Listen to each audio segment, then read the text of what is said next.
गुरु रूप प्यारी साध संगत जी, आप सभी पवित्र आत्माओं के श्री चरणों में कोटि कोटि प्रणाम है। नाम लेवा शिष्य की गुरु पल पल संभाल करते हैं तथा कर्म बंधन से मुक्ति में सहायक होते हैं। जो शिष्य गुरु के हुक्म के अनुसार जीवन व्यतीत करता है, गुरु भी उसका जीवन निष्कंटक बना देता है। परम पूज्य परम संत ठाकुर सिंह जी महाराज के अनमोल वचन संगत के समक्ष रख रहे हैं। आपसे विनम्र अनुरोध है, हमारे चैनल को सब्सक्राइब करें, लाइक करें व शेयर करें। धन सतगुरु धन गुरु रूप प्यारी साध संगत जी। गुरु रूप प्यारी साध संगत जी, आप सभी पवित्र आत्माओं के श्री चरणों में दास का कोटि कोटि प्रणाम है। परम पूज्य परम संत कृपाल सिंह जी महाराज जी के बरसी भंडारे पे परम संत ठाकुर सिंह जी महाराज जी के अनमोल वचन साध संगत की सेवा में पेश हैं। महाराज जी फरमा रहे हैं, समय गुजरता है, कोई पता नहीं चलता, कितने साल निकल जाते हैं, महीने तो क्या, आज 19 साल हो गए हैं हजूर महाराज जी को शरीर छोड़े हुए, और अब भी हम जी रहे हैं उनके बगैर। लेकिन एक बात जरूर है कि अपने पति के बिना स्त्री का कोई जीवन नहीं होता। इसी तरह का ही गुरु शिष्य का जीवन भी होता है, लेकिन फिर भी हमें जीना पड़ रहा है इस आशा के साथ कि हमारा गुरु हमारे अंदर बैठा हुआ है, उसके दर्शन होंगे।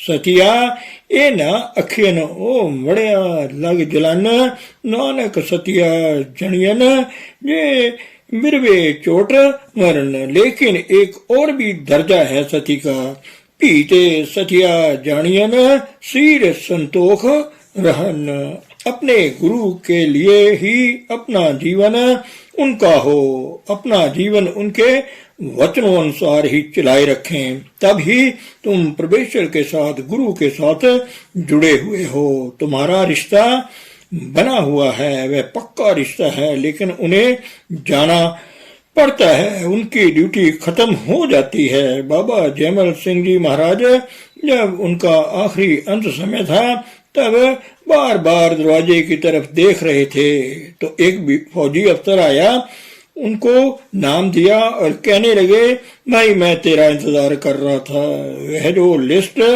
सूची थी उसमें तेरा भी नाम था, अब तू भी आ गया है और अब मैं जा रहा हूँ।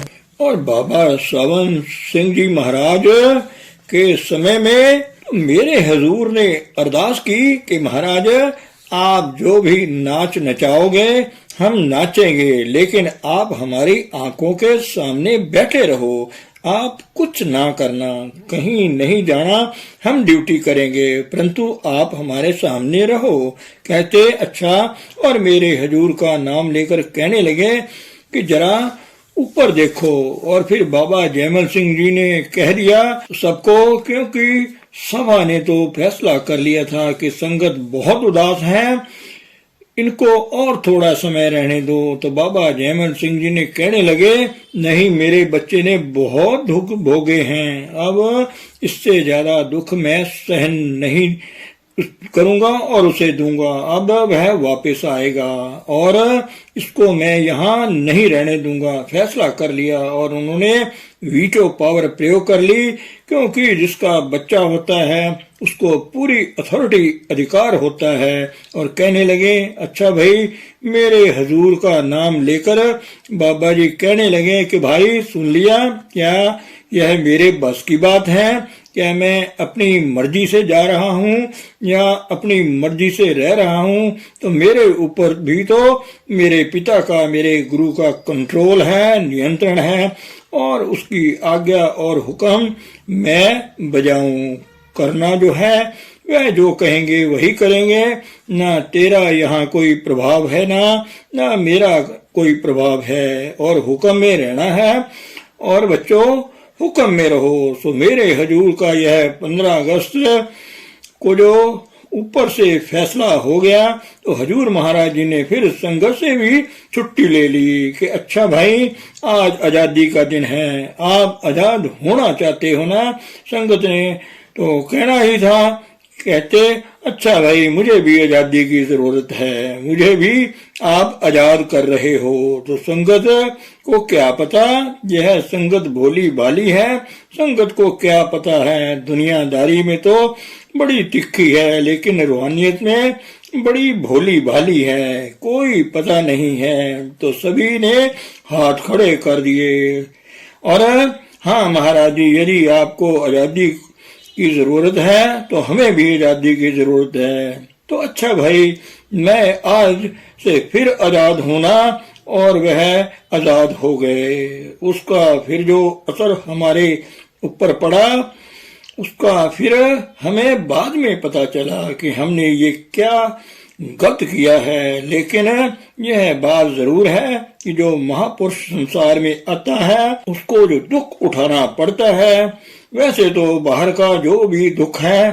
थोड़ा बहुत आम देखते हैं, लेकिन अंतर का जो दुख है उसका दुख उसे कोई नहीं देख सकता। तो उनका ड्राइवर था राम स्वरूप, बड़ा प्यार वाला जीव था, उसका हजूर के साथ बड़ा प्यार वाला रिश्ता था। तो वह हजूर महाराज जी की चारपाई के पास बैठा हुआ था और हजूर महाराज को बड़ी तकलीफ थी। तो वह हजूर महाराज जी को कहने लगा कि महाराज जी, लाखों लोगों का दुख दूर करते हो, किया भी है और आगे भी करोगे, लेकिन महाराज आप अपना दुख अपने लिए क्यों नहीं दूर कर लेते?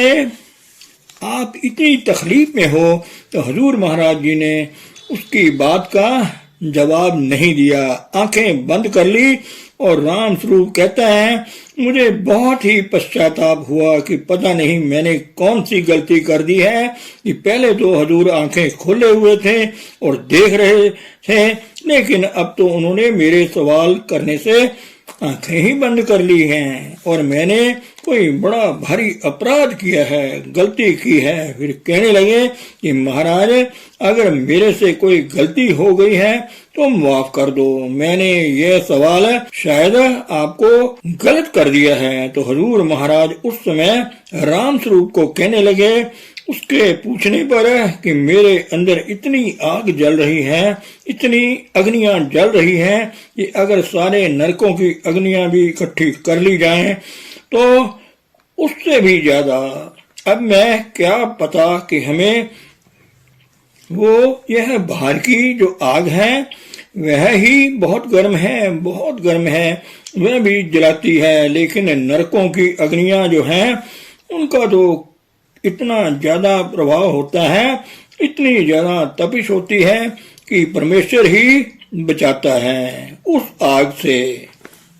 उस आग को कोई नहीं सहन कर सकता, एक परमेश्वर के सिवाय। इतनी भयानक सख्त आग होती है वहां। तो नरकों की अग्नियां जो हजूर महाराज जी के अंदर चल रही थी, तो अब महापुरुषों का इस संसार के अंदर रहना जो होता है वह बहुत ही कठिन काम होता है। हजूर महाराज जी कई बार फरमाया करते थे, अपने हृदय की बात बताया करते थे कि परमेश्वर ने अगर सबसे बड़ा दुख देना हो, सबसे बड़ी सजा देनी हो तो उसको गुरु बना दे।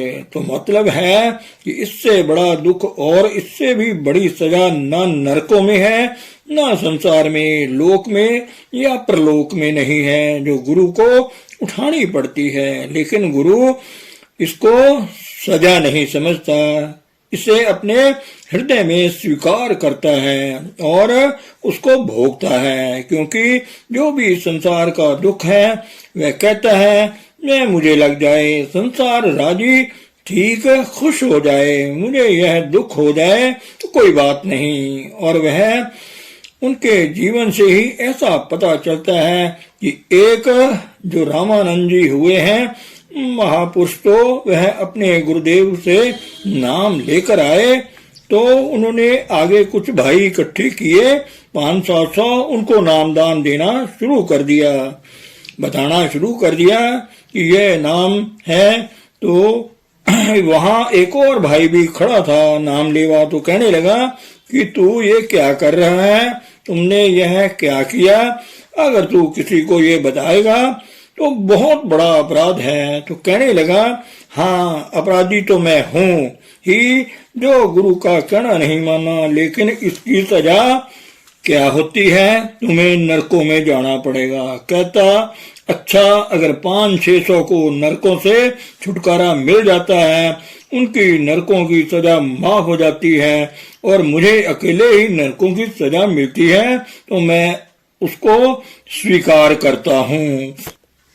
इस बात को जब पढ़ा उन्होंने, उस समय हजूर महाराज जी कहने लगे अपने मन में कि अगर मुझे भी यदि कोई ऐसा गुरु मिल गया तो उससे नाम की दौलत मिल गई तो मैं भी इसी तरह ही करूंगा। मतलब मैं अकेला अगर दुख भोग लूंगा, नरकों में चला जाऊंगा तो कोई बात नहीं है। यदि 500-700 व्यक्तियों को सुख मिल जाएगा तो मुझे ये स्वीकार है। कितनी बड़ी हमदर्दी का सबूत है। अपने बाल बच्चों के साथ नहीं होती। कहते हैं कि बंदरी जो होती है उसको अपने बच्चे के साथ बड़ा प्यार होता है। मुर्दा बच्चे को भी छाती के साथ लगाए रखती है। वह थोड़ा थोड़ा करके झड़ जाता है तो झड़ जाए, लेकिन उसे छोड़ती नहीं है। परंतु जब रेत में से गुजरती है, नीचे रेत बहुत गर्म होती है तो पैर उसके जलते हैं,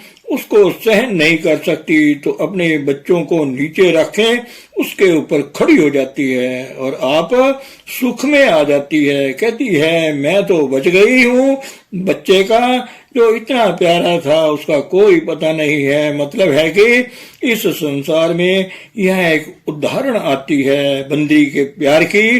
उसको भी जब अपनी जान पर पड़ती है तो वह भूल जाती है रिश्ता नाता, लेकिन एक गुरु का ऐसा रिश्ता है जो अपने शिष्य से संसार के दुखों को स्वीकार करता है और फिर कहता है कि अगर यह मेरे पास नहीं आएगा तो फिर वह जाएगा कहाँ, इसके लिए कौन सी जगह है। और इतना प्यार करता है गुरु कि अगर शिष्य को पता चल जाए कि मेरा गुरु इतना प्यार करता है मेरे साथ, तो सब कुछ छोड़कर, दुनियादारी छोड़कर गुरु के पीछे भाग जाए। लेकिन यह काल इसको जानने नहीं देता और गुरु भी नहीं जानने देता, क्योंकि उसने भी कर्म भुगतने होते हैं। यह प्रारब्ध कर्म है, यह भी तो भुगतने पड़ते हैं। इसको उसे उतना ही पीछे रखना पड़ता है कि वह कर्म भुगता ले। अगर